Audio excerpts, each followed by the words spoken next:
बिस्मिल्लाह वस्सलातु वस्सलामु अला रसूलिल्लाह व आलिहि व मन वाला। अस्सलामु अलैकुम व रहमतुल्लाहि व बरकातुहू। उम्मीद करता हूँ आप लोग खैरियत से होंगे। अल्लाह अज़्ज़ व जल आप सबको अपने हिफ्ज़-ओ-अमान में रखे। इस उम्मत को मुख्तलिफ फिरकों में तकसीम किया गया और इसकी सबसे बड़ी वजह यहाँ के मजहबी उलमा का दूसरे फिरकों के बारे में रवैया है। जब ये अपने फिरके के बारे में और अपने फिरके के अकायद बयान करते हैं तो सब अच्छा है, हमारी हर बात कुरान और सुन्नत के मुताबिक। और जब ये दूसरों के बारे में गुफ्तगू करते हैं तो कहते हैं उनका ये अकीदा कुरान और सुन्नत के खिलाफ है और वो सारे के सारे बातिल। इसी तरह दूसरों के बारे में गुफ्तगू करते हुए उन पर गलत इल्जामात लगाते। एक तो हमारे यहाँ उलमा की जो तालीम है वो इंतहाई सतही है। उलमा तो इनको नहीं कहेंगे, मौलवी हजरात जिन्हें इत्तिफाकन ये मिंबरों पे बैठ गए। या तो इनके वालिद साहब मौलाना थे, वालिद साहब किसी मजहबी जमात के इमाम थे, चाचा मामा, तो अब ये विरासतन उसके ऊपर बैठ गए। वैसे तो कहते यही है कि हम उलमा अंबिया के वारिस हैं, हालांकि दूसरी तरफ ये बात करते हैं कि अंबिया अपनी विरासत नहीं छोड़। इसका जवाब ये देते हैं कि विरासत से मुराद इल्म है। अगर इल्म विरासत मुराद है तो फिर आपने अपनी तंजीमों मजहबी जमातों में नस्ली विरासत क्यों शुरू कर दी? इसका जवाब बहरहाल इनके पास मौजूद नहीं है। यही कहते हैं कि हम सबसे ज्यादा बासलाहियत अफराद खा तसव्वुफ से ताल्लुक रखने वाले ही क्यों ना हो, हमारे इस खत्ते को अपने बच्चों को ही बैठाते हैं। आज की हमारी वीडियो का मौजू ये है कि जब भी हम किसी फिरके के बारे में बात करें, गुफ्तगू करें, तो हक सच बयान करें। अगर हक सच बयान नहीं कर सकते तो कम से कम ये करना चाहिए कि झूठ नहीं बोलना चाहिए। मुझे एक वीडियो किसी ने भेजी, जब वो मैंने देखी तो मालूम ये हुआ कि मौलाना साहब इंतहाई नावाकिफ है।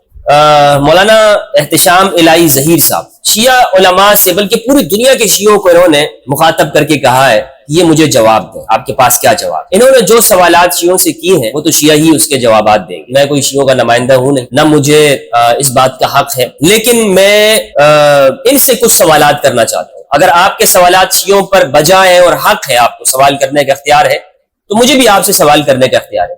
इन्होंने जो सवालात किए ये कहते हैं कि हम सब मुसलमान इस बात का इकरार करते हैं, खास सुन्नी हो या शिया, कि नबी सल्लल्लाहु अलैहि वसल्लम तमाम अंबिया किराम से अफजल है।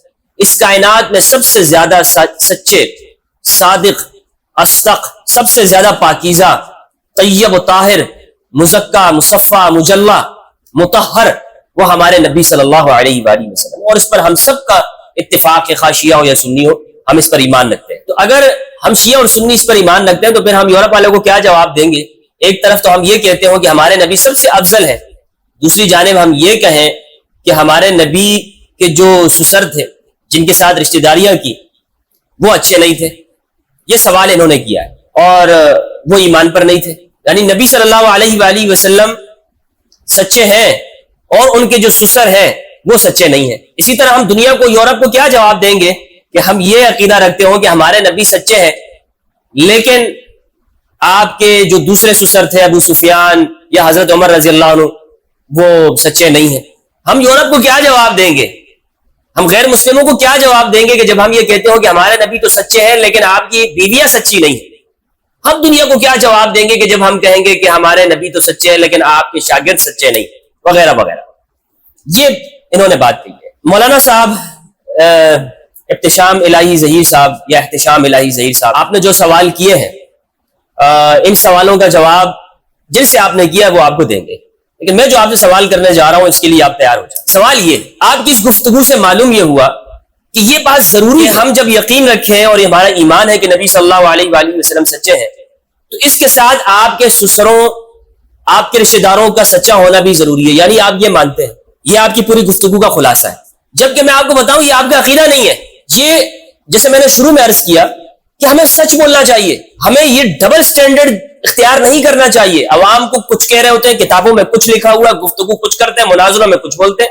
अहले हदीस और सलफिया का तो ये अकीदा ही नहीं है जिसे आप बयान कर रहे हैं कि नबी के सच्चे होने के लिए जरूरी है कि उनके रिश्तेदार भी सच्चे हों। बल्कि आप तो ये कहते हैं कि ये भी जरूरी नहीं है कि नबी के साथ जो ताल्लुक रखते हैं रिश्तेदार है वो मोमिन भी हो, बल्कि आप तो काफिर कहते हैं उनको। पहला सवाल मेरा आपसे ये, आपने सवाल किया ना कि नबी सल्लल्लाहु अलैहि वसल्लम को सच्चा मानते हैं लेकिन सुसरों को क्यों नहीं मानते? देखिए हजरत अबू बकर रजी अल्लाह अन्हु, उमर रजी अल्लाह अन्हु, उनको मैं उनकी ताजीम और एहतराम करता हूँ, मैं अहले सुन्नत वल जमात का फर्द हूं। और ये जवाब मैं कोई शिया की तरफ से नहीं दे रहा हूँ कि कोई ये कहेगा जनाब शियों की तरफ से जवाब क्यों दे रहे हो और क्या मैं उनके सुसरों को सच्चा नहीं मानता, ऐसी बात नहीं है। लेकिन मैं आपके डबल स्टैंडर्ड को सिर्फ वाज़ेह करना चाहता हूँ कि हमें कुरान और सुन्नत के मुताबिक बात करनी चाहिए। अगर मैं सुन्नी हूं तो मैं वही बात करूं कि जो उनका अकीदा है। और ये बात मुझे मालूम है, पूरी दुनिया जानती है कि ऐसा नहीं है कि शिया लोग सारी की सारी अज़वाज मुतहरात को बुरा समझते, ऐसा हरगिज नहीं है। ام المؤمنین خدیجہ الکبریٰ علیہ السلام وہ شیعہ کے ہاں متفقہ ہے، ان کی تعظیم و توقیر کرتے ہیں، بلکہ ان کو مبدا اور اساس مانتے ہیں۔ اسی طرح ام المؤمنین ام سلمہ رضی اللہ تعالی عنہ ان کی بڑی عزت کرتے ہیں شیعہ، ان کو جلیل القدر صحابیہ مانتے ہیں، ان کی تعظیم و تکریم کرتے ہیں۔ جس طرح اہل البیت علیہ السلام کی عزت اور تکریم ان کے ہاں ہے، اسی طرح ان کی بھی تعظیم و تکریم وہ کرتے ہیں ام المؤمنین ام سلمہ۔ اور رہ گئی بات صحابہ کرام کی، تو سب صحابہ کی نفی بھی وہ نہیں کرتے ہیں، بعض صحابہ کو مانتے ہیں، اور صرف ان صحابہ کی نفی کرتے ہیں کہ جنہوں نے امام علی علیہ السلام کے ساتھ جنگیں کی۔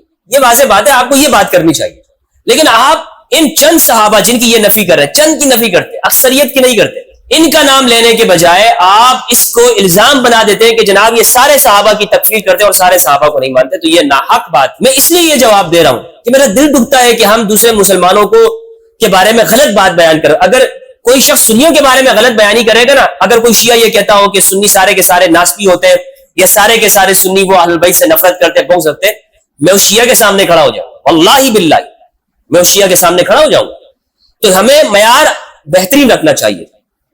تو آپ نے جو بات کہی مولانا صاحب، اس پر میرا آپ کو سوال یہ ہے کہ آپ مجھے بتائیں کہ آپ کا تو عقیدہ یہ ہے کہ نبی صلی اللہ علیہ وآلہ وسلم کے والدین کفر کے اوپر اس دنیا سے کفر پہ گئے۔ مسلم کی حدیث ہے کہ نبی صلی اللہ علیہ وآلہ وسلم نے فرمایا ان ابی و اباک۔ تو میں سوال آپ سے یہ کر رہا ہوں کہ آپ دنیا کو کیا جواب دیں گے یورپ والوں کو کہ آپ تو نبی کو سچا مانتے ہیں، لیکن اس نبی کے جو والد ہیں، والدین کریمین ہیں، انہیں آپ مسلمان نہیں سمجھ، نبی کے رشتہ داروں کو آپ کافر سمجھتے ہیں، تو آپ کیا جواب؟ اور آپ صلی اللہ علیہ وآلہ وسلم کی والدہ ماجدہ، ان کے بارے میں آپ کہتے ہیں کہ وہ مومنہ نہیں تھی، وہ کافرہ تھی، علیہ باللہ۔ صحیح مسلم کی روایت ہے ابو ہریرہ رضی اللہ تعالیٰ عنہ سے، نبی صلی اللہ علیہ وآلہ وسلم نے فرمایا کہ میں نے اپنے رب سے اجازت چاہی کہ پروردگار مجھے اپنی والدہ کے لیے استغفار کی اجازت دے دے، میرے رب نے اجازت نہیں دی۔ حدیث ہے، یہی آپ کا عقیدہ ہے کہ نبی صلی اللہ علیہ وآلہ وسلم کے والدین، آپ کے دادا، آپ کے اجداد، آپ کے آبا یہ مومنین نہیں تھے، تو آپ دنیا کو کیا جواب دیں؟ دوسری جانب آپ یہ کہتے ہیں کہ سسر کا مومن ہونا بلکہ سچا ہونا ضروری ہے، آپ یہاں پہ والدین کو سچا نہیں مان رہے، مومن نہیں مان رہے، کیا جواب دیں گے؟ کافر مانتے ہیں آپ، کافر۔ آپ کیا جواب دیں گے دنیا کو کہ جب آپ یہ کہتے ہیں کہ نبی تو سچے ہیں، لیکن جنہوں نے نبی صلی اللہ علیہ وآلہ وسلم کی تربیت کی، پالا، آپ کو بڑا کیا، آپ کے اوپر نگاہ رکھی، آپ کو دشمنوں سے بچایا، اور قرآن مجید نے کہا وَوَجَدَكَ عَائِلًا فَأَغْنَى، جس نے تربیت کی ہے اس چچا کو، جناب ابو طالب علیہ السلام کو، آپ کافر کہتے ہیں، آپ مومن نہیں مانتے۔ اور پھر بخاری مسلم کی روایت ہے، آپ دنیا کو کیا جواب دیں گے جب آپ یہ کہتے ہو کہ نبی صلی اللہ علیہ وآلہ وسلم تو سچے ہیں، لیکن آپ اپنی بیٹی کو کام نہیں آ سکتے۔ آپ نے اپنی بیٹی سے فرمایا کہ لن اغنی عنک شیئا، لن اغنی عنک شیئا، آپ اپنے عمل کیجئے، میں آپ کو کام نہیں آؤں گا۔ آپ نے عباس بن عبد المطلب سے کہا میں تمہارے کام نہیں آؤں گا، آپ پورے قبیلے کو کہا میں تمہارے کام نہیں آؤں گا۔ مسیحی تو آپ سے کہیں گے کہ ہمارے نبی نے تو سب سے جانب سے کفارہ دے دیا، آپ کے نبی تو اپنی بیٹی کو کام نہیں آئے۔ اور اس کی شرح لکھی ہے، آپ اس میں مناظرے کرتے ہیں آپ کے طبقے والے کہ نبی صلی اللہ علیہ وآلہ وسلم وہ ہر انسان اپنے عمل کا ذمہ دار ہے، نبی صلی اللہ علیہ وآلہ وسلم کسی مشرک کے کام نہیں آئے گی۔ آپ کہتے ہیں یا نہیں کہتے؟ آپ اختیار کی نفی کرتے ہیں کہ نبی کو کوئی اختیار حاصل نہیں۔ جب آپ یہ عقیدہ رکھتے ہو تو پھر آپ دوسروں سے کیسے پوچھ سکتے ہیں؟ اگر یہ بات کرنا کہ نبی کے والدین کافر تھے، علیہ باللہ، نبی کے چچا کافر ہیں، اور آپ اپنی بیٹی کے، آپ کسی کے کام نہیں آ سکتے، اگر یہ توحید نہیں ہے، یہ ٹھیک ہے، تو پھر سسر کو ماننا، سچا ماننا، مومن ماننا کب ضروری ہو گیا؟ کب ضروری ہو گیا؟ جب آپ والدین کو ہی مومن نہیں مان رہے۔ ابھی آپ کہیں گے کہ جناب ہمارے پاس دلائل ہے، تو جو دلائل آپ کے پاس ہے وہ دلائل ان کے پاس بھی ہے، اب فیصلہ کون کرے گا؟ تو اس لیے بات یہ ہے کہ اگر آپ ایک موقف بیان کریں تو دوسروں کو بھی بیان کریں، دونوں طرف سے آپ۔ اسی لیے میں یہ کہتا ہوں کہ ہمارے یہاں علماء یہ دوسروں پر الزام لگانے میں بہت جلدی کرتے ہیں، جس سے اتنے اختلافات بڑھ گئے ہیں کہ آج مسلمان دوسروں کو دیکھنا تک پسند نہیں کرتے، پھر قواریت ہے، نفرت ہے۔ یہ میرے آپ سے سوالات ہیں اور میں انتظار کروں گا ان سوالوں کے جواب۔ آپ کے نزدیک ایک طرف تو رشتہ داری کوئی معتبر نہیں ہے، کوئی رشتہ داری، یا آپ کے نزدیک اس کا اعتبار ہی نہیں ہے۔ جب رشتہ داری کی اہمیت ہی نہیں ہے آپ کے ہاں، رشتہ داری کا کوئی معنی ہی نہیں ہے آپ کے ہاں، ہر شخص اپنے اعمال کا ذمہ دار ہے، تو پھر آپ دوسروں سے مطالبہ کیسے کر رہے ہیں کہ وہ ان رشتوں کی وجہ سے دوسروں کا احترام، رشتوں کی وجہ سے؟ یہ سوال ہے میرے آپ سے، جواب کا منتظر ہوں آپ مولانا صاحب، بہت بہت شکریہ، السلام علیکم۔